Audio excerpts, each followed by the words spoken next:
So this video is going to look at the idea about springing the trap on your opponent, making them play a cross court or making them play a boast when they don't want to, but you've sprung the trap for them. It is linked into gaining the tee. It is linked into your floating tee position. And in particular, someone like Nick Matthew comes to mind first and foremost.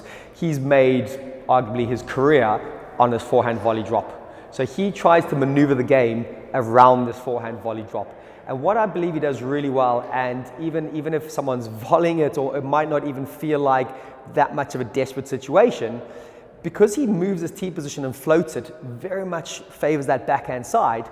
There's this feeling that there's a bit of space over there. His opponent goes, oh, okay, I feel like Nick's come across. I can expose that space there. But that's exactly what someone like Nick is wanting their opponent to do. They're wanting their opponent to think, oh, there's a little cheap out here. Bang, the ball goes across. If his opponent just misses his target, you see Nick gets that go-go gadget arm out, bang, and puts that ball in there. It's a deep tactic, this. It's definitely one to go look at later down the line when some of your other areas about gaining the tee and floating your tee are there. But this idea about springing the trap is a real interesting area. Another player that comes to mind, and I've seen him do it quite a lot, is Simon Rosner. When he springs the trap in a slightly different way, he uses the front of the court. He throws that ball in short because he's got a great wingspan and volley, and he pushes right up and is almost then waiting for the next ball. He knows he can read by the quality of his shot whether his opponent's going to try hit straight or cross or try lift out. And some of the videos are fascinating when I see him do it. He does it so well. Takes it in, moves across to here, bang, ball's in. He's sprung the trap and he's taken that opportunity, just banging that ball into space.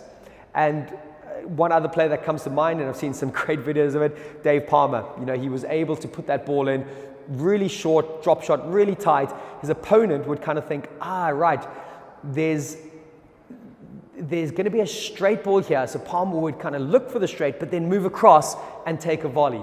So there's all these little subtle ways to spring a trap by the quality of your shot, by what you're doing, by the tightness of it, but then also this idea about floating, moving, nudging your tee position to really get in your opponent's head.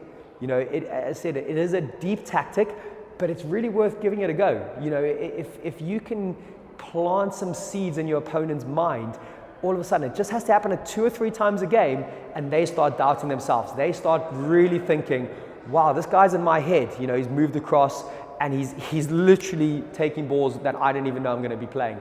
You're going to get it wrong, I think. I got it wrong quite a few times, but it's worth that practice. It's worth that investment, because when it comes right, there's going to be so many awesome opportunities you're going to give yourself. So good luck trying it. Watch some of the videos, and I believe if you get it right, there might be a very unique pattern of play you might be able to put into your game. It might be the long for the cross court, it might be a short, it might even be a boast, and then a cross court response. It's something that you can kind of come up with yourself and identify if you can do a good pattern.